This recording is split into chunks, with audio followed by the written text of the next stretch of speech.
தமிழகத்தின் கடன் சுமை தற்போது அதிகரித்திருப்பதற்கு ஆட்சியாளர்களின் நிர்வாக திறமையின்மையே காரணம் என்று பாமக இளைஞரணி தலைவர் அன்புமணி ராமதாஸ் குற்றம் சாட்டியுள்ளார். காஞ்சிபுரத்தில் பட்டு நெசவாளர்கள், உற்பத்தியாளர்கள் மற்றும் பட்டு கூட்டுறவு சங்க உறுப்பினர்களிடம் அன்புமணி கலந்துரையாடினார்.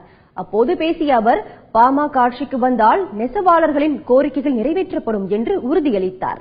பின்னர் செய்தியாளர்களிடம் பேசிய அன்புமணி, சட்டமன்ற தேர்தலை நேர்மையாக நடத்த தேர்தல் ஆணையம் நடவடிக்கை எடுக்க வேண்டும் என்று கேட்டுக் கொண்டார்.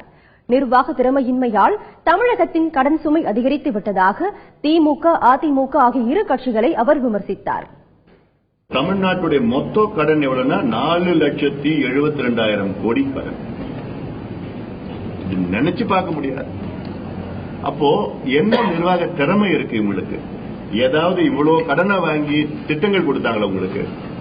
எங்கேயாவது ரோடு கட்டினாங்களா, பிரிட்ஜ் போட்டாங்களா, பில்டிங் கட்டினாங்களா, ஏதாவது கல்லூரி தொடங்கினாங்களா, ஏதாவது இன்ஃப்ராஸ்ட்ரக்சர் கொடுத்தாங்களா? எதுவுமே கிடையாது.